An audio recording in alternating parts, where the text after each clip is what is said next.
I'm going to take the pleasure of inviting on stage Mr. Kishwa Ambigapati, Chairman, Commonwealth Youth Council, Malaysia. He's going to share with us about Asia's adoption of blockchain. May I remind you, ladies and gentlemen, that Commonwealth Youth Council has a list of over 35 partner countries. So can we please welcome Mr. Kishwa Ambigapati with a huge round of applause.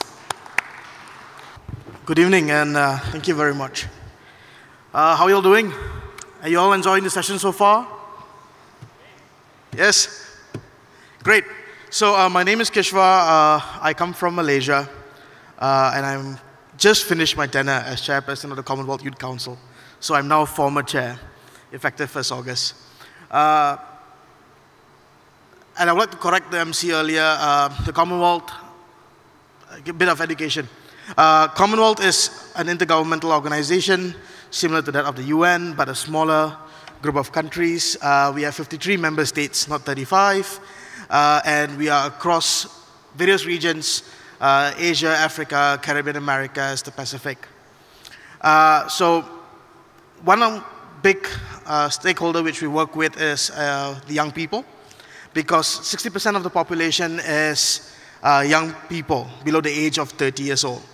And within the Commonwealth Youth space, we have introduced this new initiative called the Commonwealth Youth Innovation Center.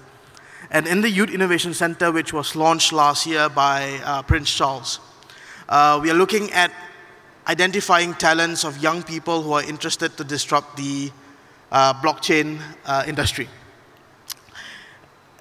Last year, when we launched this Commonwealth Youth Innovation Initiative, one of the issues which were discussed at this summit was how young people do not have a space to, one, portray what they can do in terms of going through a proper startup ecosystem whereby you have proper incubation, proper accelerators, and mentorship. And at the Commonwealth Youth Innovation Center, what we do is we provide grants and mentorship for any young startups who are looking to invest in the blockchain industry.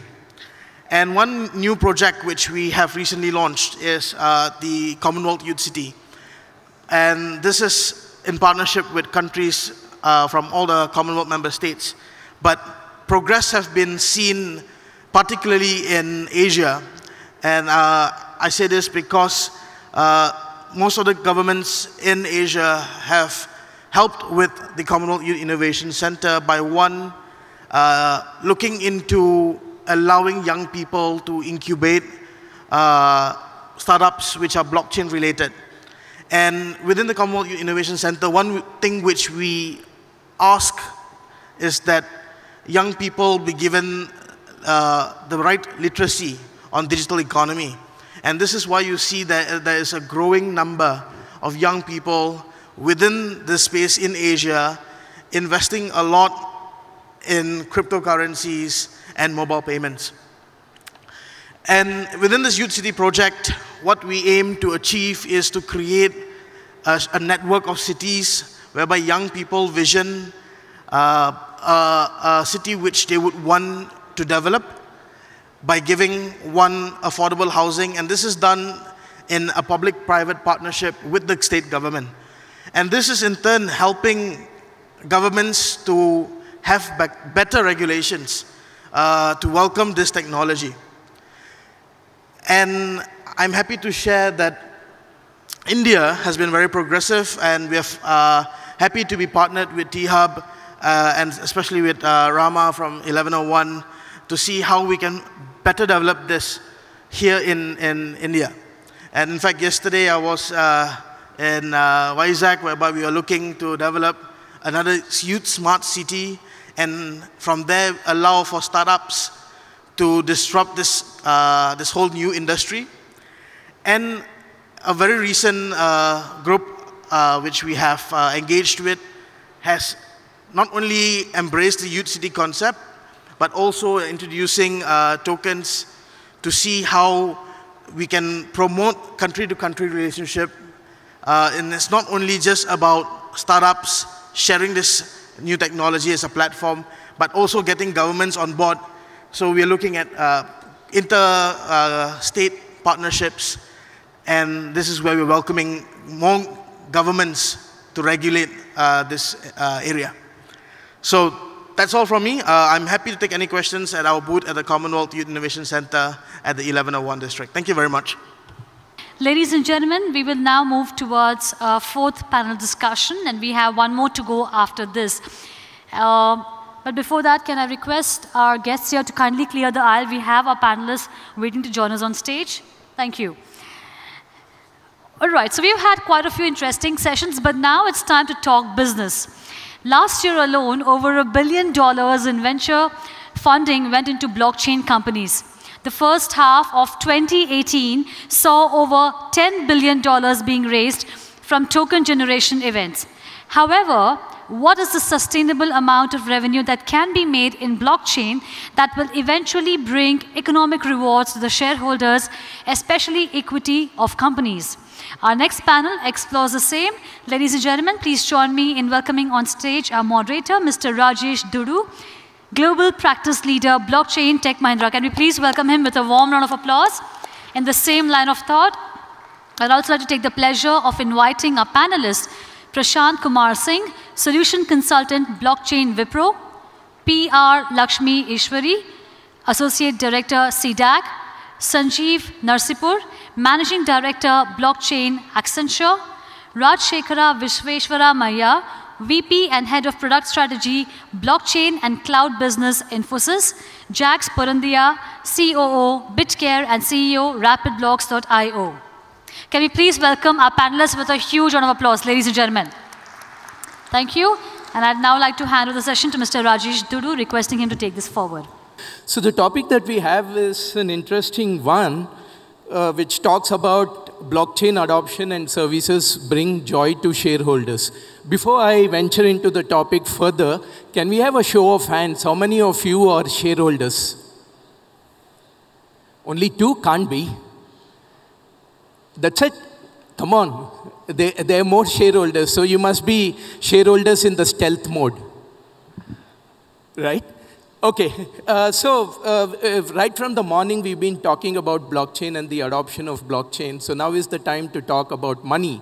Will it lead to monetization? So we have a esteemed panel out here representing different organizations. Most of them are from IT companies and IT services companies. And of course, we have one from the startup ecosystem and another from the government sector. So starting with Jax from a private perspective, how do you think the monetization can be made possible by blockchain, and what are your perspectives? There is a lot of echo. There is a lot of echo. Okay. What are your how do you think monetization can be made possible by blockchain, and in terms of what is that shareholders are looking in that process? Hello everyone. Thanks for having me. So my name is Jax Puranla. So I born and raised in Telangana until 28 years. Then I moved to, US Silicon Valley. Then right now I am in Telugu capital of United States, Dallas. So show of hands, how many of you have invested in cryptocurrencies? How many of you are angel investors in this group? More crypto, no angel. Interesting. How many of you are VCs in this group? Venture capitalists. How many of you are ICO promoters? All right, sounds good. So when it comes to the venture funds and the angel investment, so what we are seeing in the US and other parts of the country is there is a large scale of new investors are coming into the blockchain technology, like any other emerging technologies. One important thing to see is what is going to be the monetization, right? So that is very important. And what I would see is that when you are looking at any ICO or STO or blockchain project, you need to really see the value proposition. Is it just, you're trying to solve a small problem or big problem, and is it going to scale? So I was on the other panel, I was asked this question, how to become a billionaire? So simple way to become a billionaire is you have to touch 1 billion people, right? In other words, you have to help 1 billion people to become a billionaire.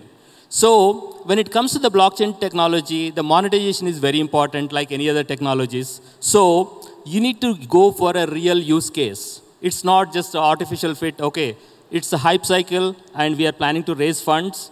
It's not going to work that way. So you need to really solve a problem. Just to give an example, so right now I'm working on 4 different projects. One is the BitCare, where we are trying to solve a healthcare solution on blockchain, and we are trying to bring in about a few billion people onto the platform. So when you solve a big problem, definitely there is a usability. Adoption is very important.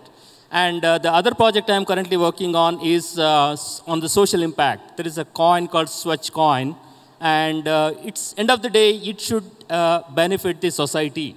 Then only the coin can sustain, right? The third project I'm working on, the candidates. Like every one of us have applied for a job, right? So this is called attestation for the candidates. So like this, I'm also on a project on large-scale mining. So you need to look for a big problem to, get good funding, and at the same time, you have to focus on the investors. Be transparent with investors and constantly share, what is going on, and whether you are doing well or you need any help from them. Constantly contacting the investors, reporting would help. Understood. So, Jax, you're basically saying that to monetize, look at 3 parameters. One is in terms of the relevance of the use case. The second one is scalability. That's where you're saying that you should get to a user base of at least to the table is the transparency and keep the investors always notified. Fantastic. Maya, you represent Infosys. From Infosys perspective and from your own perspective, how do you see monetization happening? And when I say monetization, I'm not referring to the crypto-related monetization. Crypto-related monetization has already hit $400 billion, but it's like a yo-yo. One morning it's 400, the other morning it's 300. So let's not get there. But non-crypto-related monetization, what are your views? Thanks, Rajesh. If you look at in terms of blockchain as a technology, it's been only an enabler. I think most of the people just should not go and invest in a blockchain just for the sake of technology. In fact, if you look at in terms of the 60% of the universal unicorn companies, there are platform companies. On top 5 of the S&P topmost capital marketization kind of thing is there are platform companies. In the Asian context, look at out of 36 companies, 31 are platform companies from a unicorn perspective. Indian own scenario, if you look at out of the 9 companies which are unicorn, 8 are platform companies. So to increase your investor value, the norm of the day is to become a platform company, provide aggregator capabilities. So blockchain is one such technology which provides that kind of capability. Just to go back to your question in terms of how banks can monetize this. So we do have a solution which we launched around April 2016 that has been used by some of the banks to do payments, which is the most common use case globally around the blockchain from a financial institutions perspective. And these 2 banks, ICICI Bank in India and Emirates NBD Bank in UAE, they have launched this remittance corridor based on blockchain in October 2016. The best part of that is it has now not only given them the opportunity to increase their float in this corridor, because India is the largest recipient of the remittance in the world. Out of the $690 billion annually, almost $69 billion is received by India. So the UAE and the India corridor is one of the largest contributor, around $15 billion. So these banks are losing out on that business because there are money transfer agencies like the Western Union or the UAE exchange kind of companies which are taking away the business because banks are charging 18 to 15% as charge fee, commission, and exchange for those transactions. On the Average ticket size was only $40 that used to be sent by the laborer class from there to India. And if you want them to shell out around 20% of that, it's going to be a non-starter. Hence, they are used to go to these alternative agencies. But blockchain coming into picture, these two banks are leveraged that they can now do away with the SWIFT and do a transaction in a much more transparent way. And the other business opportunity that they found out is, typically, if you now look at Friday and Saturday, the businesses are closed in UAE. And similarly, in Saturday and Sundays are closed in India. Effectively, 3 days out of 7 days is closed for business, and you have 9 a.m. to 5 p.m. as the business hours.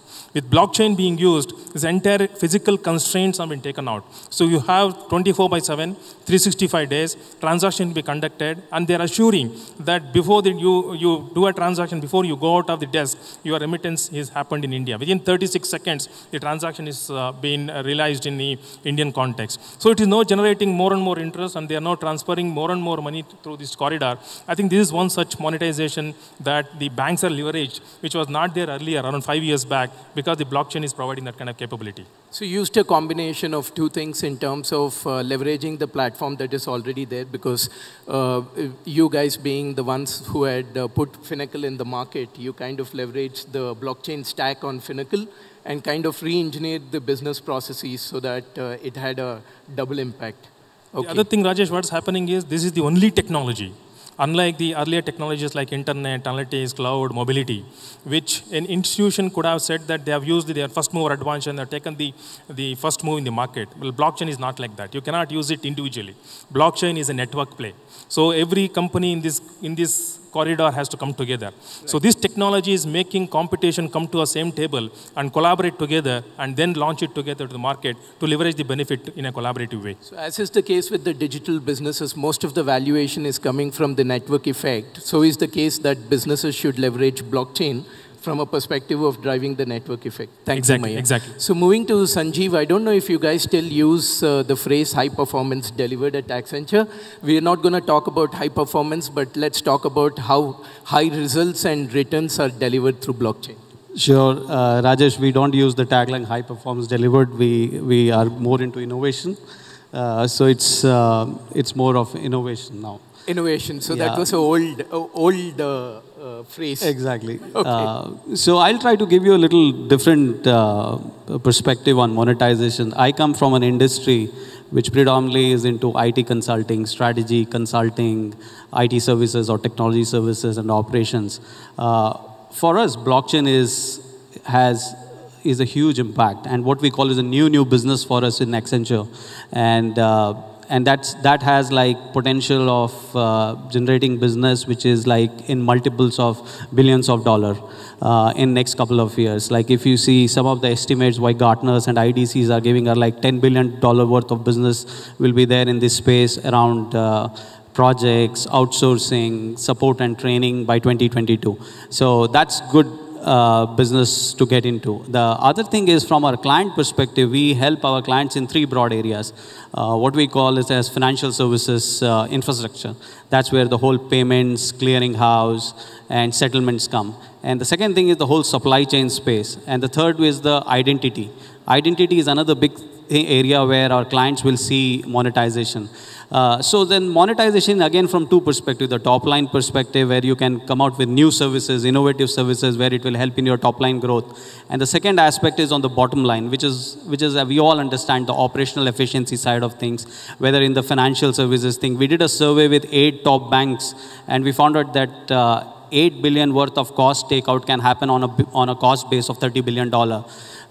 Year on year. So that's a big operational efficiency thing. Supply chain, we all understand there is a big operational play which blockchain can do. And then again, other aspect is monetization from the brand value enhancement, especially companies who are responsible, sustainable, green. Then there's a huge value where blockchain can bring in from a provenance perspective. It may be very difficult to attach a dollar value to these kind of brand enhancement benefits, but it's big. And that too when the next generation of millennials who are coming, who are very particular about the kind of companies they buy their products, the kind of companies they associate with them, blockchain plays a very important role when it comes to provenance, providing provenance and all. So you can add both top line and bottom line using blockchain. So that's what we are working with our clients today. I concur with you with regards to the point that you made with respect to supply chain. The fact that the global majors like SAP and Oracle have respectively announced blockchain as a protocol into their core ERP shows that there's a lot that is happening in the supply chain space. And if the blockchain adoption takes off in the supply chain space, we are definitely looking at a blockchain market size in excess of several $billion. Moving to Lakshmi, you represent the government organization CDAC. How do you track blockchain and its ability to create value for shareholders? What are your perspectives over there? So very good afternoon.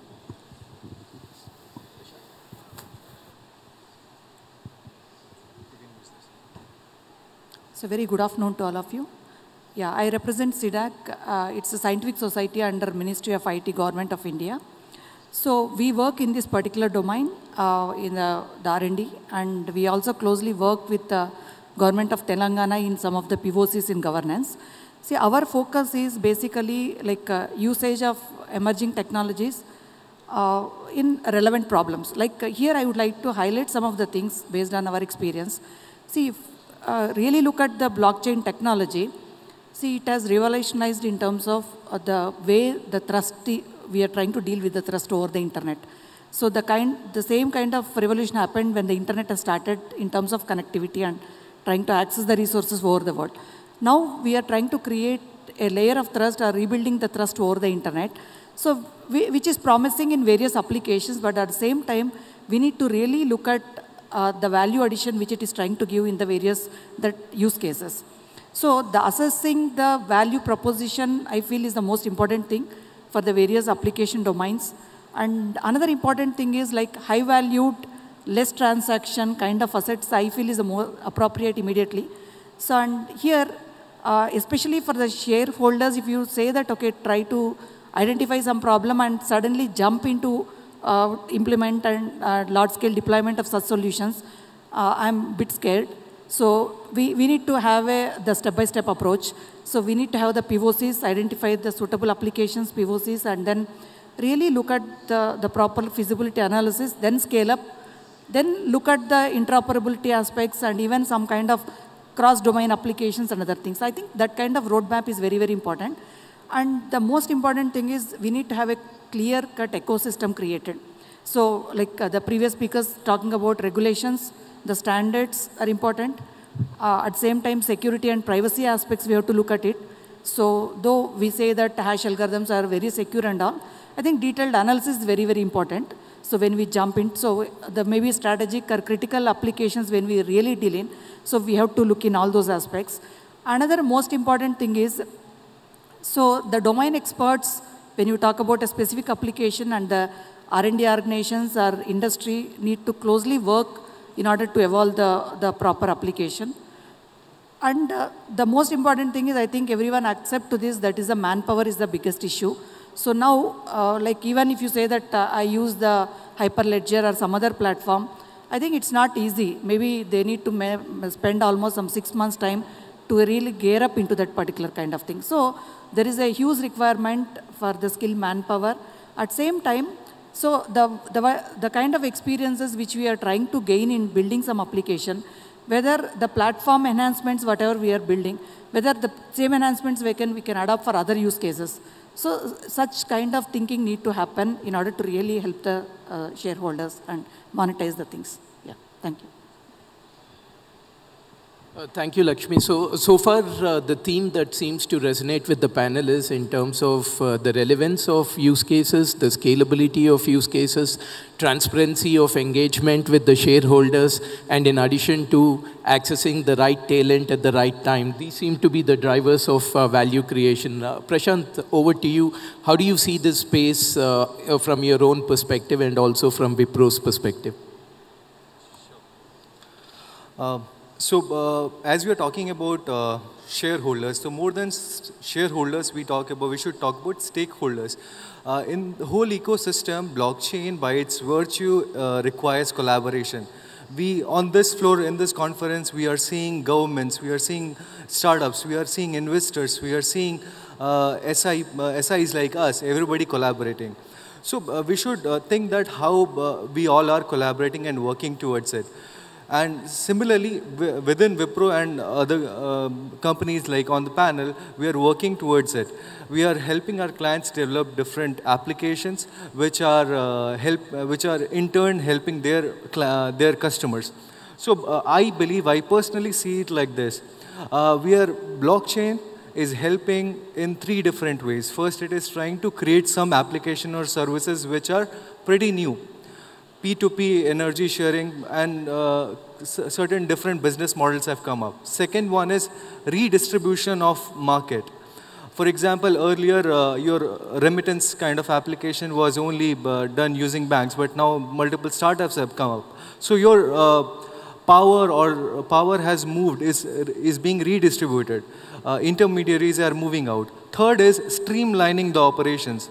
In a typical application or scenarios like manufacturing, supply chain, or energy and utilities, we are seeing that with the help of blockchain, multiple applications can remove or do away with a lot of operational inefficiencies, cost, or time taken, like that. So in these 3 different ways, we are adding value to clients.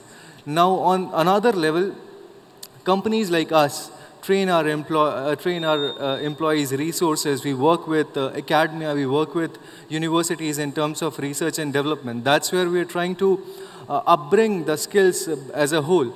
And in this way, we are working and coordinating with everybody in the ecosystem and trying to add value to it.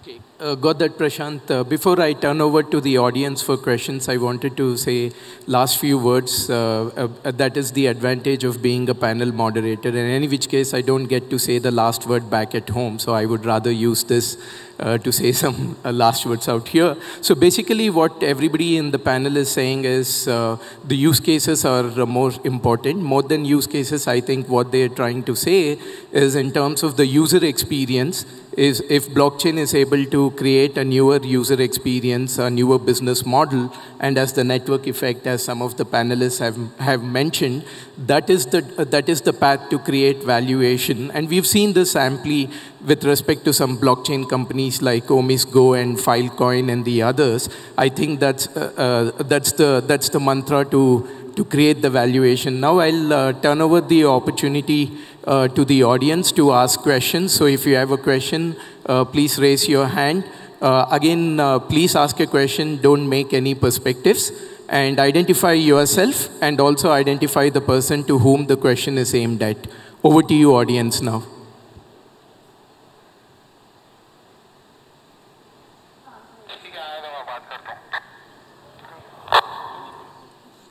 You want to say something? Okay. Do you have a question from the audience? Okay. Jax, can we wait for us to take the question and then come back to you? Okay. Can somebody get a mic to him, please? So please raise your hand. Which? Okay, I got you. I like what Mr. Maya said in his one of his opening comments. Technologies like AI, VR, all of those in the past have always been concentrated in the hands of the ones that have had the largest amount of resources. But when it comes to the blockchain, it becomes a truly participative, democratic sort of a technology, which means the computing power and the ability to contribute to it can go beyond just a corporate or a central entity, right? So beyond the use cases, for a country like India where there are so many devices, so many people that are participating in network effects, what particularly do you see happening? Can different forms of wealth be created with these networks, loose networks of people? What do you foresee there? Did you get the question, Maya? I'll. Okay. It's a very good question. Just to give the Indian context, today if you look at, I talked about the remittance corridor between India and UAE. In India alone, around 7 banks, they have come together to form a consortium. It's called as India Trade Connect. So all the trade finance transactions, they want to route it through blockchain so that you have no documentation physically transferring. The entire process, the time consuming is getting reduced to 1 or 2 days. And the money movement is comprehensively transparent onto the entire network participants. So it's a permissioned ledger that they have created. And they are now going to start a company, a for-profit company together with these 7 founding banks. And they've already now added 11 more banks into that platform. And it is not just the banks now they're looking at. One of the bank, recently would have read the newspaper, ICICI Bank.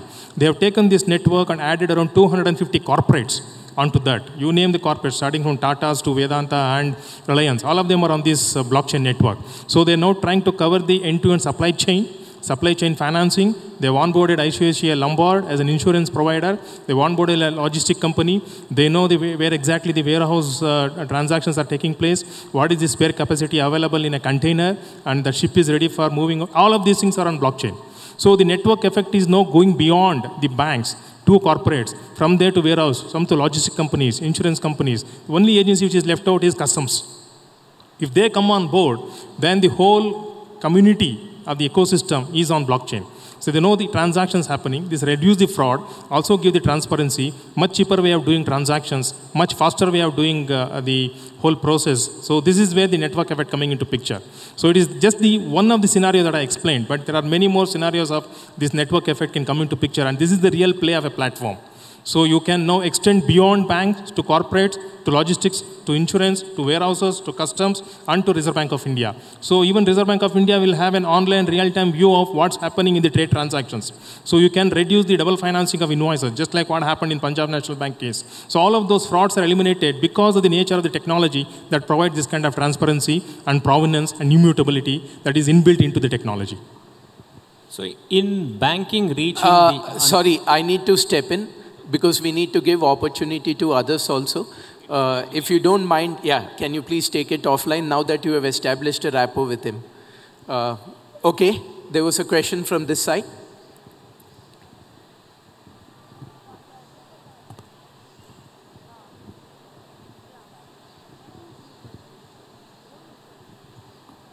Hey, good evening, this is Hari. Maybe this question might be a little bit different, but don't take it in a different way. So you're all like from the top, IT companies from India. Can you just hold on, please? I have a challenge listening to him. We're not able to listen to your question. Maybe if you can come a little ahead and ask the question. Is it okay?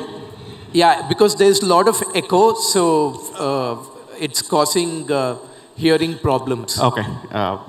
Is it okay now? Yeah, to hear it? Much better. Thank you. So as you are like a major IT companies and then, the top of the industry and all. So I have one question. Being a new technology is a blockchain, and we have been seeing like there are many startups, like, just, 1-2 years aged startup companies. They're coming up with very good new use cases, and then trying to adopt this blockchain technology in multiple domains and, technologies or industry areas and all those things. And we are seeing some kind of, good results from the startup companies, small startup companies.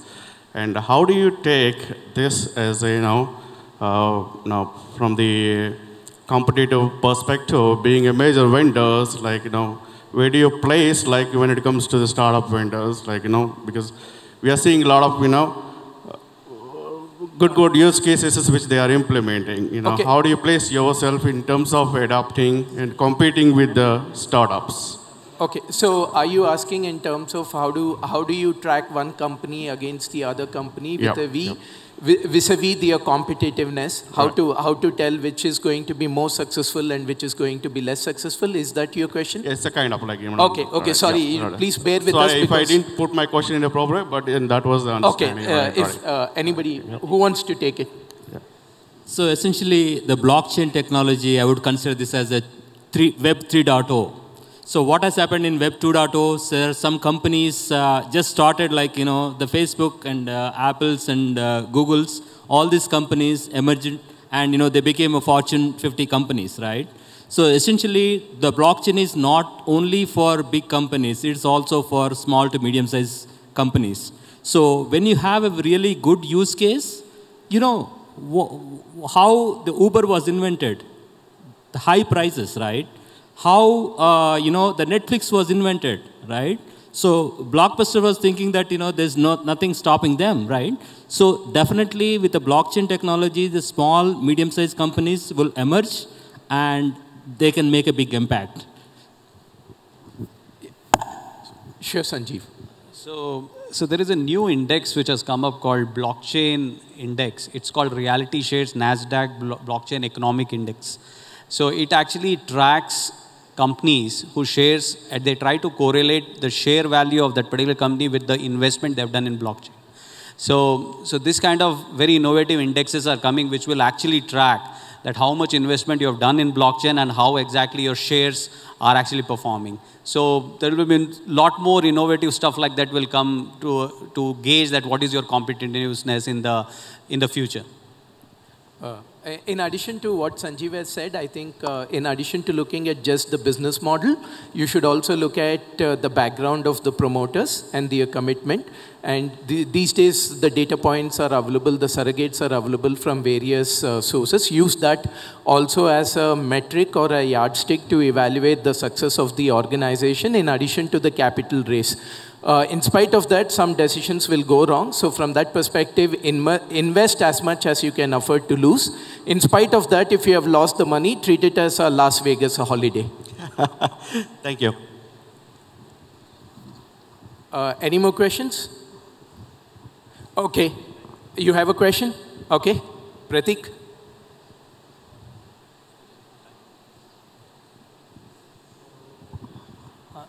Hi, so my question is to Mr. Mahia. How open would be the consortium network in the openness to adopt to the other consortium? Let's say Infosys have created a consortium of 8 and 11 new banks. And how is that me being a startup get other banks or the buyers or the sellers in the trade and add to the existing consortium? Okay. Right now the consortium is getting set up. They are starting a company. And as I mentioned, the banks are part of that. And they are creating different nodes in this network. For example, this ICICI bank has created a separate node and they have onboarded these 250 corporates. And separately, the other banks can also do that. So you can approach these banks and they should be able to onboard depending on the commercial construct and monetization that they are looking at and any of these players. It's not restricted to only the banks. As I mentioned, it's corporates, manufacturers, suppliers, vendors, insurance companies, logistic companies. All of them are on board for this network. And this makes no follow-on questions. You can ask offline. Otherwise, the lady over there will get upset. Okay. I am already getting the signals from the lady. Before I wrap it up, I wrap it up just in one word, Jax. So, anybody who is launching any particular blockchain product, please bring in wow effect. So right from the get-go, try to identify a big problem and make a big impact. And social impact is big thing. So, good luck, everyone. Stay on there, Jax. Only in one word, if you have to give people a mantra to evaluate the success of a blockchain company, what will be that one word will be? I'm going to ask each one of you. It's a team, just like real estate, location. Team in your case, okay?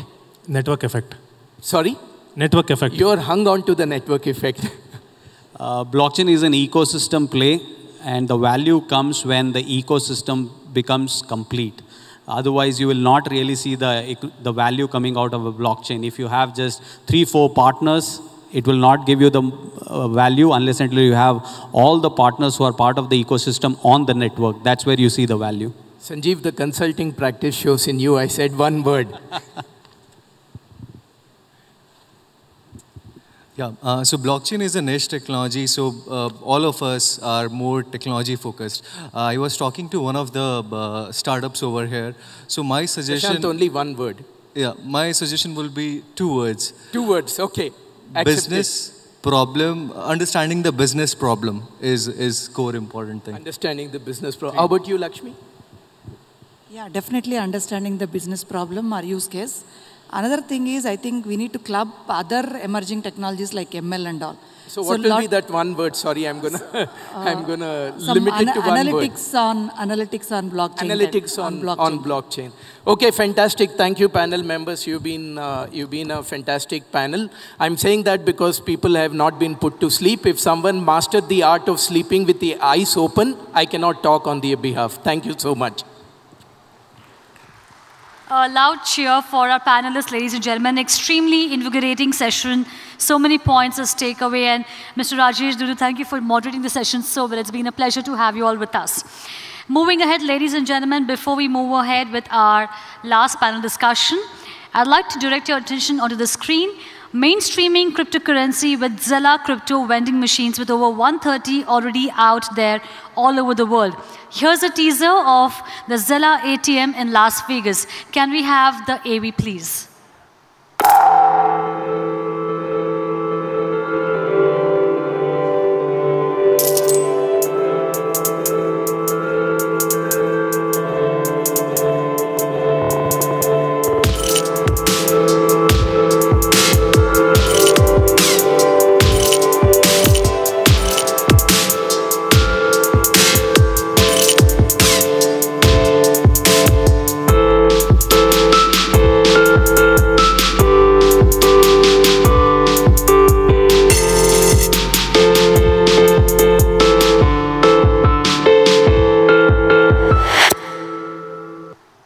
Thank you for your attention, ladies and gentlemen. Most mainstream decentralized use cases of blockchain will probably require some element of authority overseeing the output. While this brings more efficiency to the system, does this also mean that eventually the dream of a completely decentralized world will just remain a utopian concept? To discuss this pragmatic problem, please join me in welcoming on stage Mr. Pranav Pai, founding partner 314 Capital, who is also the moderator for the session. Can we please welcome him with a warm round of applause? Come on, everybody. Thank you.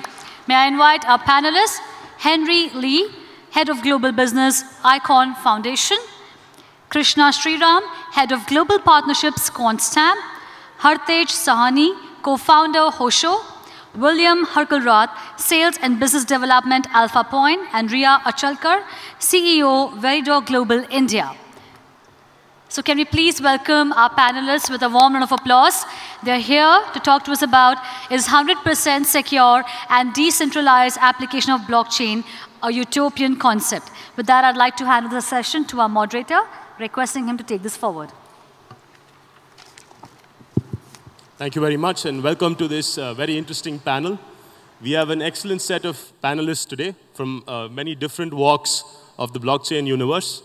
Let's start with William Harkalrath, who leads sales and business development at Alpha Point, to quickly share his views on this very interesting topic and tell us a little bit more about himself as well. Thank you. Is this on? Yeah. We are Alpha Point. We've been in the space longer than most people have, since 2013. And as I walk around the room, I've met a lot of people who say that they've met us at conferences in the past. And we've essentially focusing on digital assets, asset digitization, all the way through to cryptocurrency exchanges and other digital exchanges. And in particular, with respect to security, we're here to talk a little bit about our new patent on a regulated asset-backed token, which will effectively secure digital assets from theft in the future. So let's start with William. William, you probably speak to a lot of very large potential clients. And of course, they have questions about security first. So could you talk to us a little bit about what some of the potential clients, what some of the ecosystems asking from the blockchain universe in terms of security? How far evolved are their requirements? Great, yeah. So our specialty is finance. I don't know nearly as much about any of the other applications, and I know a lot of discussions today have been about healthcare and government and all kinds of wonderful things, but specifically in finance, security is obviously the #1 concern. It's also one of the most highly regulated fields. And with high-profile thefts and things of that nature, wallet security and security, assuring that those assets don't end up in the wrong hands is the #1 concern. So what a lot of people are doing, of course, what Alpha Point is doing as well, as I mentioned earlier, are focusing on precisely how we can control tokens from ever ending up outside of a specific group or a whitelisted group of individuals, a whitelisted group of wallets that are allowed to basically ever receive a token. So if you are digitizing an asset and you are going to create 1,000 versions of a painting, of a beautiful Monet painting, and you're going to have 1,000 shareholders, you can, after your KYC and AML processes, you can connect directly to your CRM system.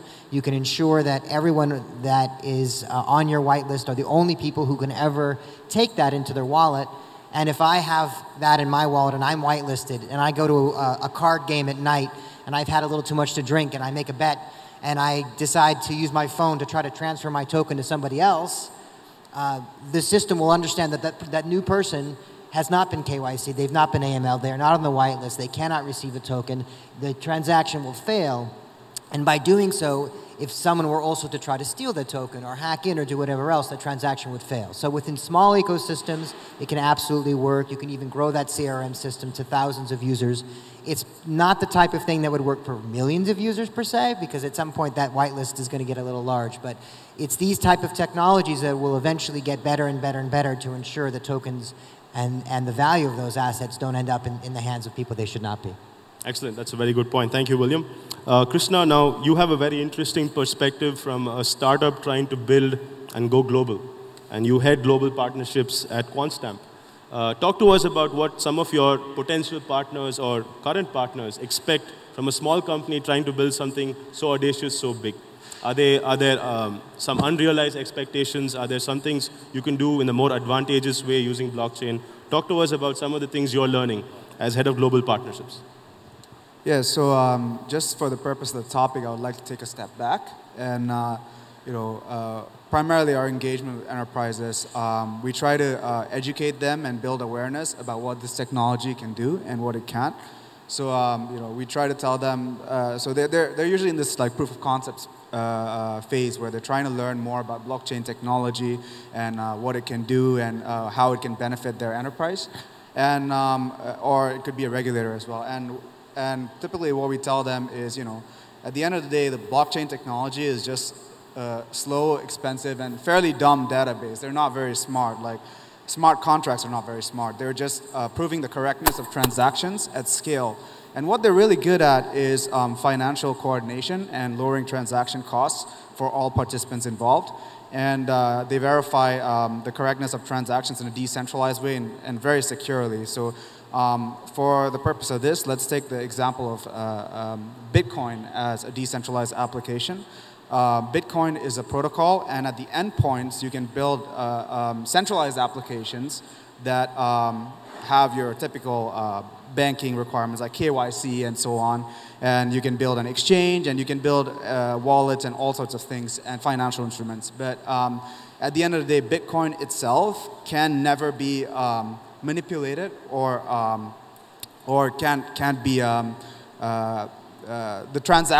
correctness of the transactions can never change because no one can hack the network without taking control of the hash power, and that costs a lot of money. So at the end of the day, you can still have a mixture of centralized and decentralized applications, as with the case of Bitcoin, where you can build a centralized service on top of the decentralized protocol that can never be changed, like Bitcoin or Ethereum. So we try to tell enterprises about the use cases that arise from this, such as microfinance or things that are natively enabled by blockchains, or even say remittance, right? Because if you take Western Union, that can entirely be replaced by smart contracts and blockchains, because they charge 9% transaction fees, and that's a big hit for anyone in an emerging market. And usually the poorer the country, the more they charge in terms of transaction fees. So things like this, enterprises can really help by building proof of concepts that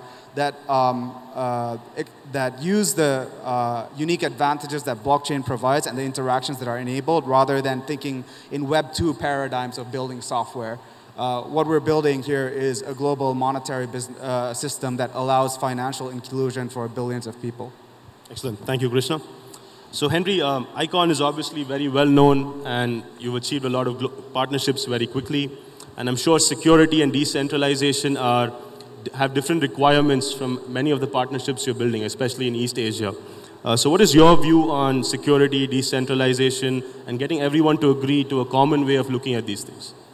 Sure. I think that's a very good question. So before I kind of answer that, I think it's important to kind of think about, why we, maintain, a centralized way of doing business up to this point. Centralization itself is not a bad thing. It was meant to be a system where you could actually scale the coordination. When you need to coordinate with people on a large scale, centralization or having a more hierarchical structure is a better and more effective ways of doing that, doing coordination, doing transaction on a scale. But then for some reasons, a lot of reasons that I'm not going to discuss on this panel, we've started to see flaws and how centralization fails in modern day society, especially with the evolution of the internet and the age that we're living in right now. So it is very important to have that narrative, have that idea as part of the narrative when we talk about decentralization. So having said that, at ICON, as I mentioned, we work with both private blockchains and public blockchains. And working with enterprises, we came to realize that these companies and corporations have actually very specific requirements and technical specifications that need to be met, and they need to follow existing compliances and legacy infrastructures. And it's really hard to be compliant with all those requirements, and yet at the same time, have a decentralized structure and very innovative itself. So I think what we're trying to do at ICON is having a little bit different approach to decentralization. So we have a lot of enterprise partnerships. We have partnership with 25 securities firms in Korea, and also companies like Line, which is like a social messenger application service with 200 million monthly users. So what we're trying to do with these corporations and enterprises is that we allow them to build a private blockchain where they have more control, but still allow them to be connected to a public blockchain where they could actually enforce some of those smart contracts that are being run on those private blockchains.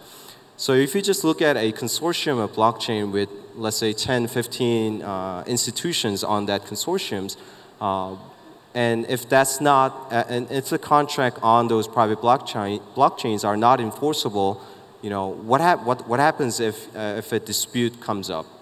What happens if a single corporation or number of corporations within that consortium blockchain doesn't agree with certain governance or certain transaction that is happening on that blockchain? Well, you can't solve it on chain. You have to find some off chain legal procedures to resolve that dispute. So what I wanted to say for the corporation and enterprise looking to adapt blockchain technology is the most innovative part of blockchain technology is the fact that you could create, as I mentioned, a public deterministic system where you don't have the control of the system or the network. So when you're trying to implement some sort of a blockchain technology to your enterprise or your business processes, please think of a way where you can connect to a public network where you can verify your transactions and where your transactions are enforceable by nature.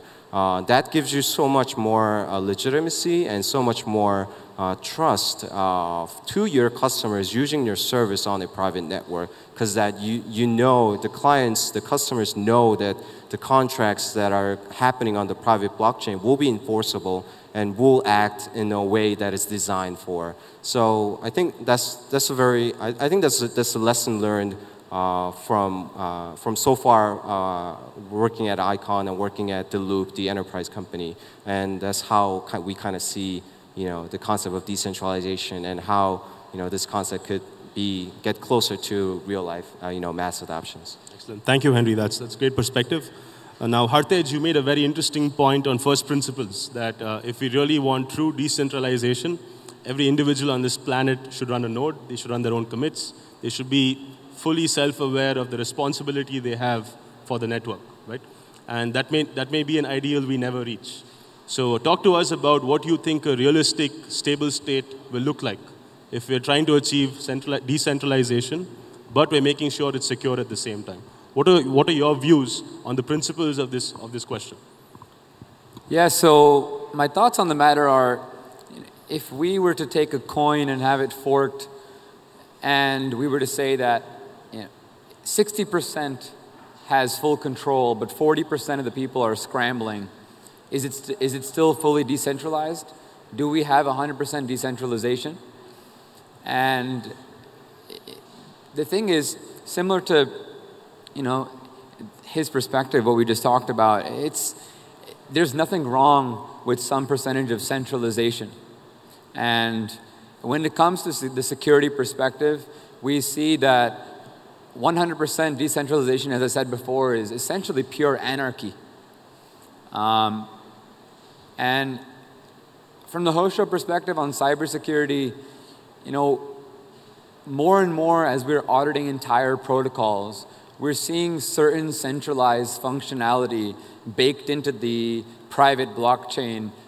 And there's nothing wrong with that if it's coded the right way, especially when it comes to, let's say, healthcare.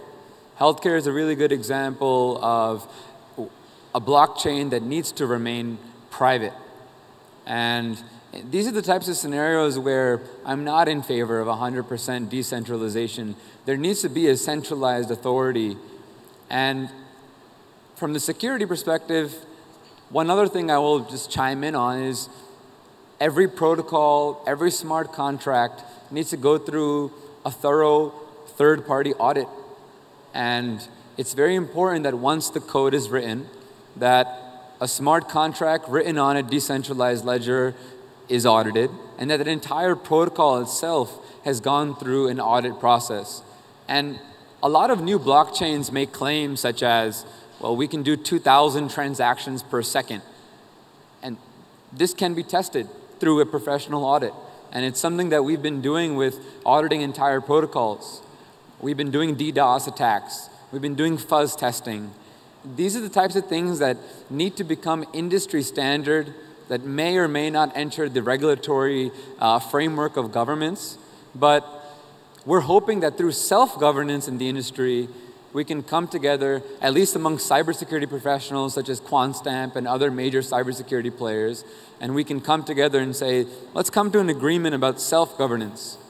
What are you doing when it comes to conducting an audit of a smart contract? What are you doing when it comes to auditing entire protocols? What kind of tools and testing are you utilizing, whether some automated or some manual? Because the reality is, nothing's going to be 100% automated just yet. It's not a reality of where we are in technology today. So those are my thoughts on the topic. Excellent. Thank you, Hartej. I'd like to add something to what Hartej said. The important thing here is that code has never been able to be a custodian of money before.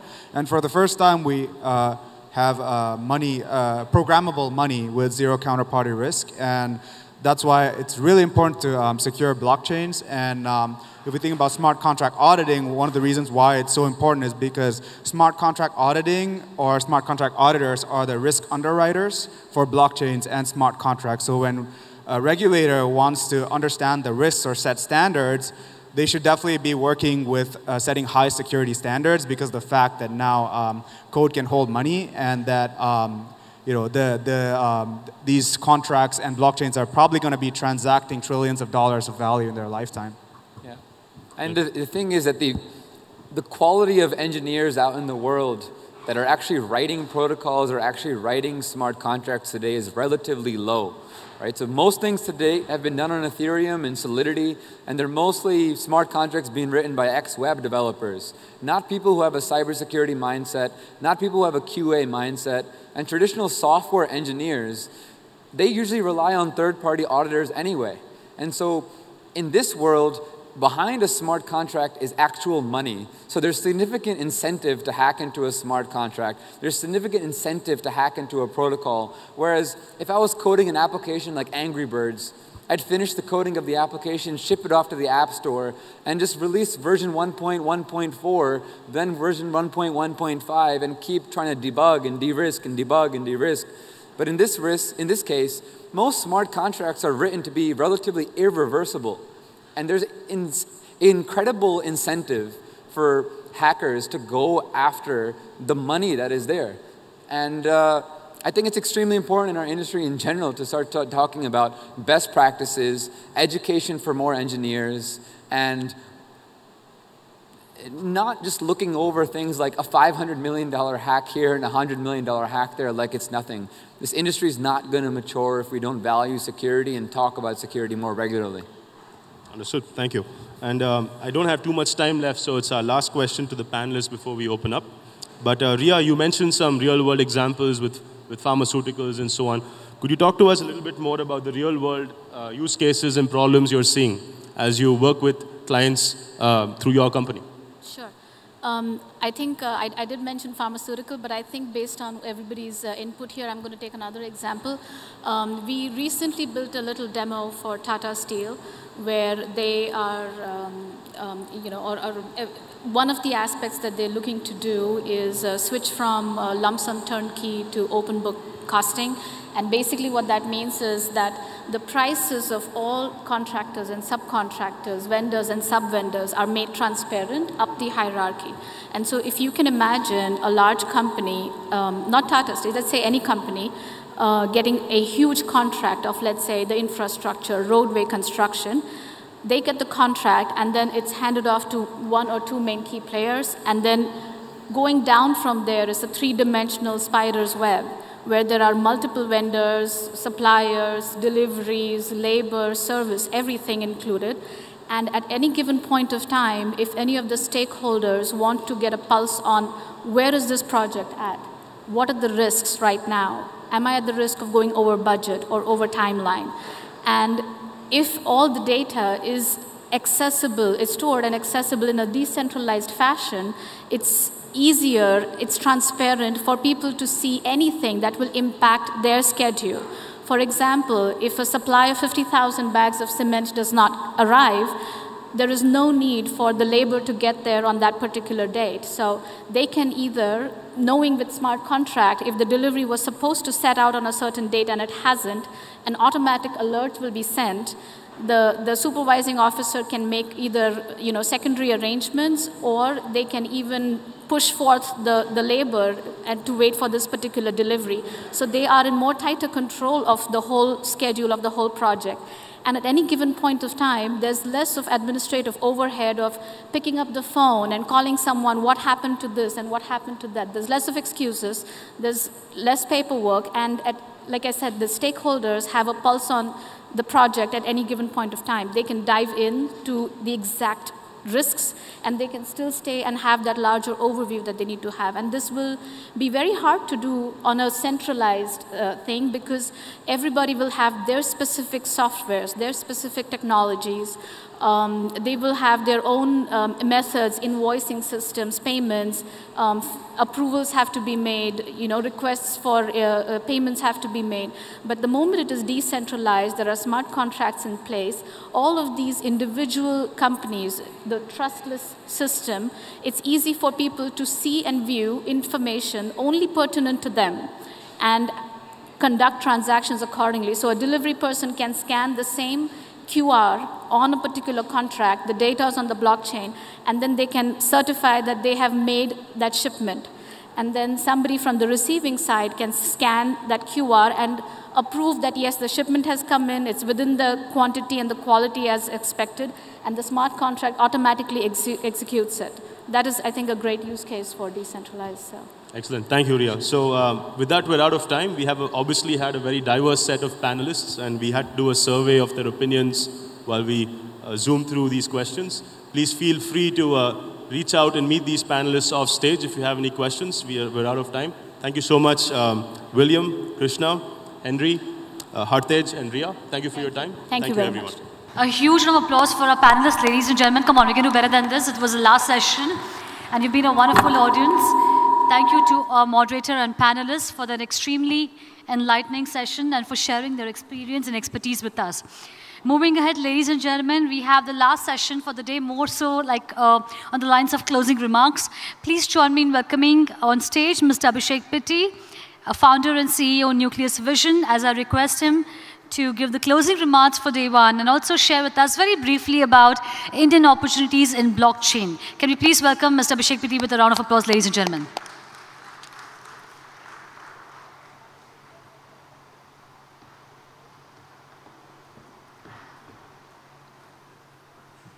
Good evening, everyone. I hope this is not the last time I see you because of the long day. I appreciate you being patient, and I hope this was worth your time. And I want to do a quick closing remarks on the entire day today. And more importantly, talk about a little bit, what is the agenda. I think, quite frankly, we came with a vision that we will do this event to bring the thought leaders from India, bring the startups, bring the political leadership together with some of the international guests that you have witnessed here. And I hope there was some material value add that has happened over the day. More importantly, I think we saw a fabulous show of government being very bullish. I mean, one takeaway that we all can have out of this event now is that the government of India is not really against blockchain, right? It's not what meets the eye anymore. It's not what it was in the press 6 months ago or 5 months ago.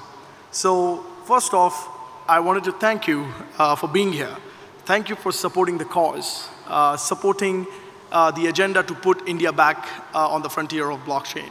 I mean, that's primarily the focus that I have in mind, and continue to do this with you going forward. So first off, thank you so much for joining us today.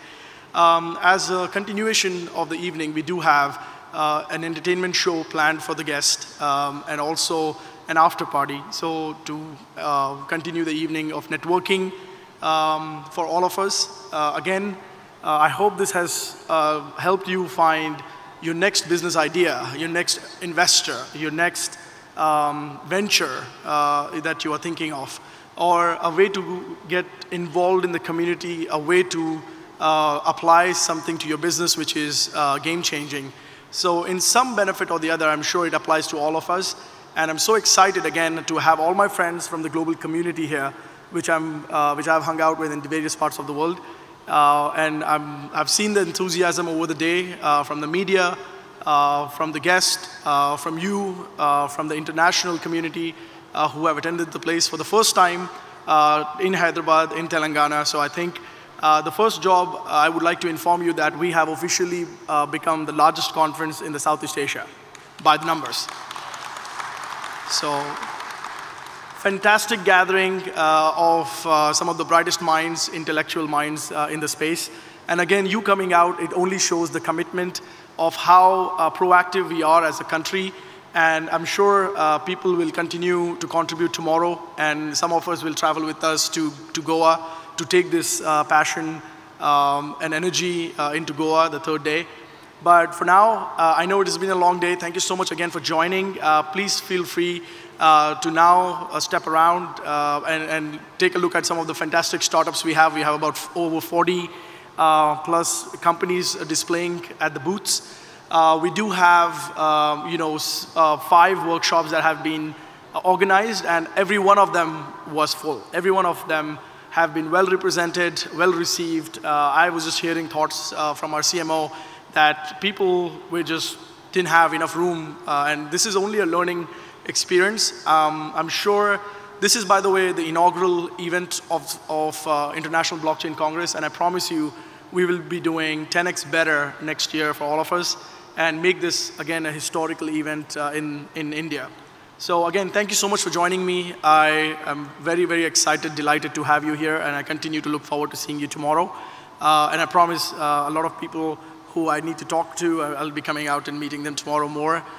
Today has been a bit busy day, but promise tomorrow is as exciting as today. So, and more importantly, tomorrow is the global agenda. I mean, we have focused a lot on India agenda today, but tomorrow we are focusing on a lot of the global aspirations of what is happening in blockchain and continue to challenge what we know in the blockchain space. Thank you once again. My name is Abhishek, founder, CEO of Nucleus Vision.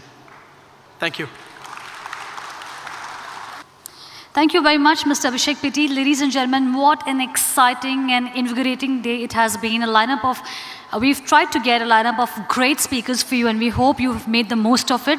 We officially come to the end of the conference schedule, but please make sure that you network. We have an interesting array of stalls if you want to visit. Have a great evening, ladies and gentlemen. It's been a pleasure to host you, and you've been a wonderful audience. Thank you very much, and look forward to seeing you all soon. Thank you.